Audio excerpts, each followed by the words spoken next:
imagine, or probably you don't have to imagine, those gut-wrenching moments, those ones that put you on the floor, drop to your knees, agony. That's what's been in my head the last few weeks, just those moments that you find yourself in, where the anger, you just want to shout, but you try to hold it in. Maybe you don't. Maybe it's the moments where everyone gets out of the car and you stay in the car and you bang on the steering wheel in frustration. Or because everyone's gone, you just scream out because no one can hear you in that moment. Where you beg God to show up. I was trying not to get choked up with Matthew talking about the Barabbas thing because it just got me thinking these moments where I realize I am broken. I am not worthy. But he came for us. When I was thinking about this, I was just focused on this idea that we need a God of hope. And so I was looking for books, and I had found a book by a guy named Andrew Owens called Evangelism in an Age of Despair. And like many times when you find a book that you think is going to really help you with something, it did nothing for me. Read the whole thing. It was very deep, a little heady. It made some great points, but it didn't really talk about this idea of hope that I was hoping for. But it did a great job of explaining why we live in an age of despair. Because we do. We have people every day living in sorrow and grief. And because of the way our culture has shifted, we don't accept that as a good thing. And so we have hundreds of thousands of millions of people who are suffering from despair, that are lost and alone, who need the words that we have of hope. As Christians, I think we can just as easily fall into this trap and need to be reminded. And so all I could think of was this verse that I had found. Romans 15:13 says, "May the God of hope fill you with all joy and peace as you trust in him, so that you may overflow with hope by the power of the Holy Spirit." I mean, this is one of those verses that it has been stuck with me. I can't get it out of my head. I could do a whole sermon series just breaking down this one alone. And I'm going to keep coming back to this verse in the weeks to come because honestly, this is one I think everyone should have memorized. This is one that I think when people say, how can you be in such a good spirit right now? You point to this right here. But I was thinking for us to start this series of this God of hope, we really got to know what hope is. And I thank you, Patrina, for taking a very hard passage to read out loud with lots of misunderstandings, and having to say Melchizedek is already a challenge. But I wanted to make sure we heard the passage from the verse where we have this hope as an anchor for the soul, firm and secure.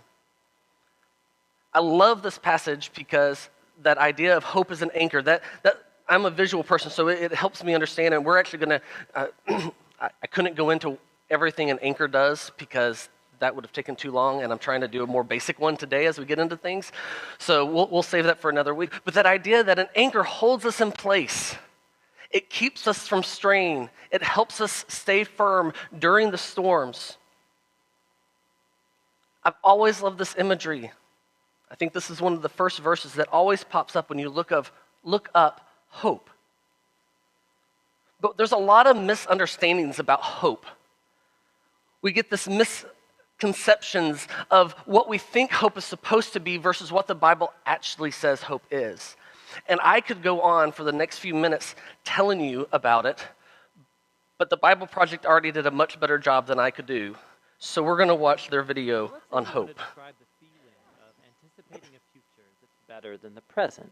You might be giddy or excited or maybe unsure, but most of us know that experience. We call it hope. It's a state of anticipation, and it's crucial for healthy human existence. And it's a really important concept in the Bible. In fact, there are many words for hope in the ancient languages of the Bible, and they're all fascinating. In the Old Testament, there are two main Hebrew words translated as hope. The first is yachal, which means simply to wait for. Like in the story of Noah and the ark, as the flood waters recede, Noah had to yachal for weeks. The other Hebrew word is kavah, which also means to wait. It's related to the Hebrew word kav, which means cord. When you pull a kav tight, you produce a state of tension until there's release. That's kavah, the feeling of tension and expectation while you wait for something to happen. The prophet Isaiah depicts God as a farmer who plants vines and kavahs for good grapes. Or the prophet Micah talks about farmers who both kavah and yachal for morning dew to give moisture to the land. So in biblical Hebrew, hope is about waiting or expectation. But waiting for what? In the period of Israel's prophets, as the nation was sinking into self-destruction, Isaiah said, "At this moment, the Lord's hiding his face from Israel, so I will kavah for him." The only hope Isaiah had in those dark days was the hope for God himself. You find the same notion of hope all over the book of Psalms, where these words appear over 40 times. In almost every case, what people are waiting for is God. Like in Psalm 130, the poet cries out from a pit of despair, "I kavah for the Lord, let Israel yachal for the Lord, because he's loyal and will redeem Israel from its sins." Biblical hope is based on a person, which makes it different from optimism. Optimism is about choosing to see in any situation how circumstances could work out for the best. But biblical hope is not focused on circumstances. In fact, hopeful people in the Bible often recognize there's no evidence things will get better, but you choose hope anyway. Like the prophet Hosea, he lived in a dark time when Israel was being oppressed by foreign empires, and he chose hope when he said God could turn this valley of trouble into a door of hope, like the day when Israel came up from the land of Egypt. God had surprised his people with redemption back in the days of the Exodus, and he could do so again. So it's God's past faithfulness that motivates hope for the future. You look forward by looking backward, trusting in nothing other than God's character. It's like the poet of Psalm 39 who says, "And now, O Lord, what else can I kavah for? You are my yachal." In the New Testament, the earliest followers of Jesus cultivated this similar habit of hope.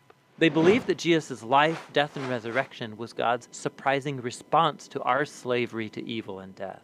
The empty tomb opened up a new door of hope, and they used the Greek word elpis to describe this anticipation. The Apostle Peter said that Jesus' resurrection opened up a living hope, that people can be reborn, to become new and different kinds of humans.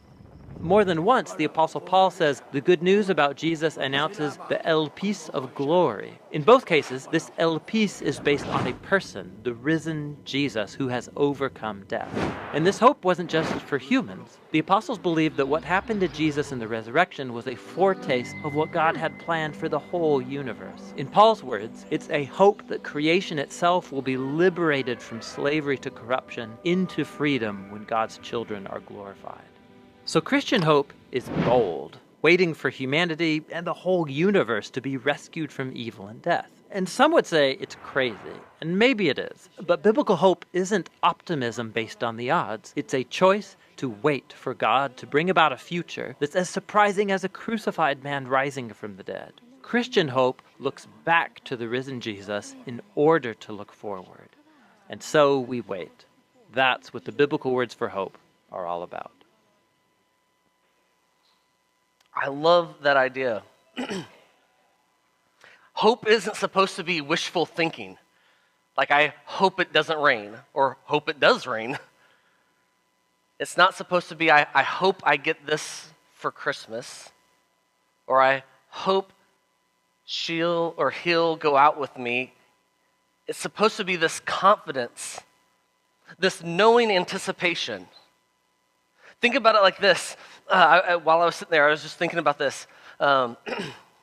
Picture Will, if you will. This is one of the worst moments when it comes to grandparents for me. We were, I don't know, Christmas, I'm guessing. That moment where my grandmother trying to interact with me, we were shooting rubber bands for some reason, and she goes, "Well, teach me how to shoot a rubber band." You can see where this is going. And of course, that tension, right? That you pull the rubber band back. Now, if you keep pulling, you know what's going to happen, right? I'm either going to let it go or it's going to snap. There is no in between. You know, you have hope that you shoot it off, or you have hope that the tension will eventually stop. For my grandmother, she let it go the wrong way, and it smacked her in the eye, and I burst out laughing as a teenager because I laugh at when people are in pain, even myself. I'm equal opportunist. But I was thinking of that something has to give.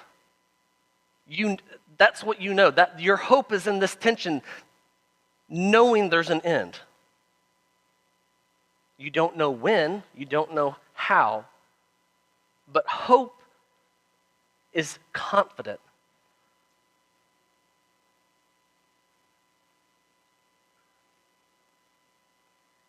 I love what they said, that a biblical hope isn't about looking into the future, but looking into the past. It's knowing how God has already shown up. Seeing a God who is faithful and loving, and being able to see that picture that gives you hope for the future. I love that what Deuteronomy says and reminds us. It says, "Know therefore that the Lord your God is God. He is the faithful God, keeping his covenant of love to 1,000 generations of those who love him and keep his commandments." We see a God who is promising that each time he will hold us. A God who promises to not leave us. A God who promises a character that is unwavering. A God who says, "I will be with you through it all." And we see that, right? I mean, that's what all of our scriptures are about, is looking back at the Old Testament and seeing again and again how God comes through differently, in different ways, sometimes quickly, sometimes long, but a God who always comes through. I think that's the hard part for us. When we see a God in finite ways. We're bound by time and space, and so we wonder, where is God in these moments? And so I want to go back to this passage in Hebrews and look at it again and kind of give a little clarity to it. It says, "God also bound himself with an oath, so that those who receive the promise could be perfectly sure that he would never change his mind. So God has given both his promise and his oath. These two things are unchangeable, because it is impossible for God to lie. Therefore, we who have fled to him for refuge can have great confidence as we hold to the hope that lies before us. This hope is a strong and trustworthy anchor for our souls. It leads us through the curtain into God's inner sanctuary. Jesus has already gone in there for us. He has become our eternal high priest in the order of Melchizedek." Now, I need you to understand, there's a lot that we can unpack in Hebrews 6. We don't have time for all of that. But I do want to talk about this idea of God making a promise and giving his oath. You see, back in the days, what they would do is they say, "I swear by," and they would say something greater. And Jesus actually gets onto them because they keep swearing by these different things of what they think should be greater. And Paul uses that to talk about this idea of, or the writers of Hebrews, says God swears by himself. This happens in Genesis when God is talking to Abraham. He's telling him, "Hey, I'm going to make you this great nation. And to make sure you understand how big of a promise this is, I promise by myself." Now, some of us might hear that and think, well, that seems kind of redundant, that doesn't make sense. But it's kind of making this I pinky promise. It's supposed to be this grand gesture, because what God is saying is, I can't lie, and my character doesn't change. So what he's really saying is, I'm giving you two truths in this one moment. Not only can I not lie, but I'm also saying I am unchanging. So when I promise by myself, it's going to happen. And the truth is, God didn't have to say that. That's why Jesus later comes along and says, let your yes be yes and your no be no, because his answer is, it's always going to be yes. He's not wishy-washy. When he says, I'm going to do something, it's going to happen, which we'll come back in a minute. But you see, for us, our problem is when we hear God say he makes a promise, we hear it from human ears. And how many of you have heard someone, I promise, I pinky promise, I swear by, and have had that go badly? I think all of us could say, yeah, maybe I've made a promise. I know I've done that. I'm very careful with that word because I had a problem in high school promising everything and never following through. And so since then, I try to listen to myself, not say the word promise. I try very hard not to use that word because I don't know what's going to happen. I would love to say, yes, we're going to Six Flags this weekend up until it's pouring, or we get a flat tire, or someone gets sick. I would love to say, I promise I'll be there for you, but I don't know what's going to happen between here and then. And that's just me with innocently trying to follow through. We understand that there are plenty of other people who say, I promise, and they never intended to. Or they promised to be faithful, and then 5 years later, changed their mind. Or as things happen, it got hard, and all of a sudden, people break the promises and the trust that we thought we had in them. And so when we hear this, we hear God say, I promise, we go, yeah, but until when? Abraham had to wait 25 years just to get his son. And that's when God makes this promise with him. And I love this, not after the 25 years of waiting, which Abraham didn't even get that right in the waiting for him then.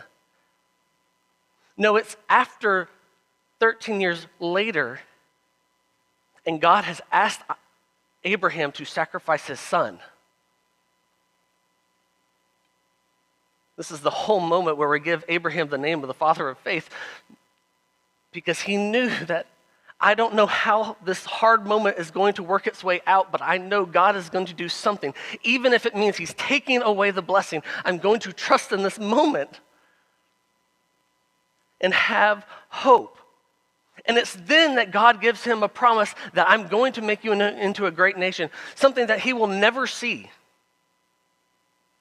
He will never see how big his generations become, and the truth of what comes out of them in Jesus Christ. That's what we're saying when we say God says, I promise. It's not just this promise that we hope to see, and we will. It's a hope that we have to have, knowing that it might take forever, and we might not see the end. It's a hope of God, knowing that we trust God who keeps his promise day in and day out, even if we don't see how that works. That's what we mean by hope. And the problem is we put our hope in the wrong things. We put our hope in money, power, being known by everyone. We put our hope in being good enough, strong enough, smart enough. We even put our hope in religion, that we know all the answers in our relations. How's that going for you? For some of you, it might be going really well right now. For some of you, you might realize why you need hope in God, because some of our biggest, darkest moments are because we put our hope in the wrong thing, only to find ourselves in that moment of despair. We put our hope in our retirement, our money, only to have the stock market change and come crashing down. We put our hope in our relationships, only to find out they leave us after 20 years. We put our hope in our family only to find out our parents are getting a divorce. We put our hope in our education only to not get the scholarship and not get to go to the school we wanted to go to. We put our hope in our job only to be laid off. We put our hope in so many other things other than God. And find ourselves in this moment of crying out, going, what happened? And God saying, it's because you didn't trust in me. And so I remind you, we trust in God whose promises by himself. A God who doesn't lie, as Numbers says. In Numbers 23:19, God is not human that he should lie. Not a human being that he should change his mind. Does he speak and then not act? Does he promise and not fulfill? It was so powerful, I was wanting to read this. And I had originally planned just to read this real quick to talk about this idea of God not lying to us. And then I realized who said this. Anyone have a guess of who said this in Numbers? My initial thoughts were, oh, okay, it's Moses, maybe Joshua, maybe it's God himself.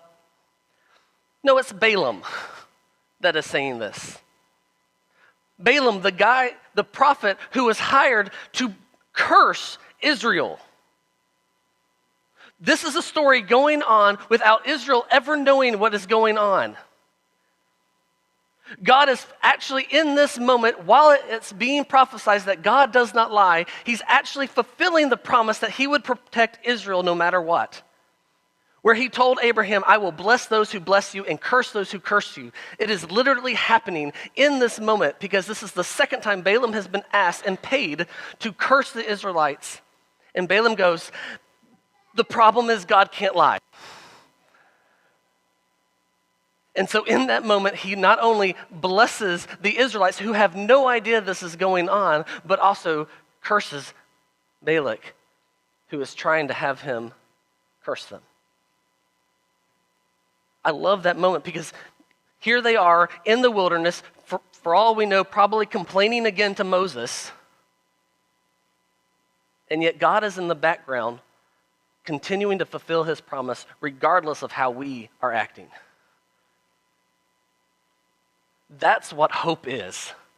Hope is knowing that even if I don't know, I'm sitting in the desert, wandering around, thinking, really, I have to eat this food and only get water again, that there is a God who is protecting me from some of the worst people without me ever knowing. That's what hope is. Hope that our God is always working. A hope for Jesus Christ. As 2 Corinthians says, for Jesus Christ, the Son of God, does not waver between yes and no.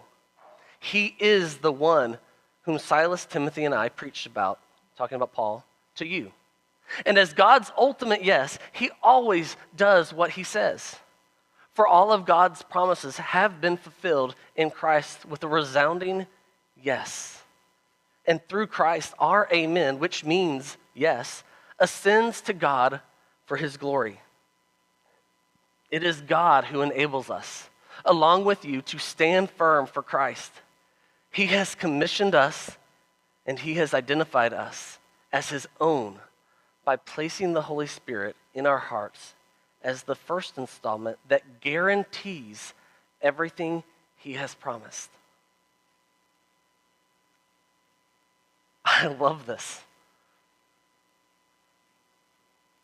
The God who can't break his word sends Jesus to be the ultimate yes to his promises. Jesus Christ becomes that fulfillment. Going with what Matthew said of Barabbas, he becomes that moment where Barabbas, who doesn't even know what's going on, is saved because of his sin, not from anything he did, but because of Jesus Christ who came to this earth to fulfill the ultimate promises that God had made. That we don't have to despair. That we don't have to be lonely. That we don't have to always get it right. The truth is that we'll never get it right. And that's okay because we have a God who loves us. And the way he proved that was through Jesus Christ. And so I invite the praise team up as I wrap this up. It always comes back to Jesus. Jesus is the one who loved us so much that he gave his life for us. And I hope that you see that in the next few weeks as we talk about hope for our past, for our present, for our future. That you would see a God who is always moving, whether we know it or not. That has proven time and time again that we can have our hope in him. I want to end with this verse. This comes from Lamentations, and I thought it was so beautiful. The thought of my suffering and homelessness, bitter beyond words. I will never forget this awful time as I grieve over my loss. Yet I still dare to hope when I remember this. The faithful love of the Lord never ends. His mercies never cease. Great is his faithfulness. His mercies begin afresh each morning. I say to myself, the Lord is my inheritance, therefore I will hope in him. The Lord is good to those who depend on him, to those who search for him. So it is good to wait quietly for salvation from the Lord.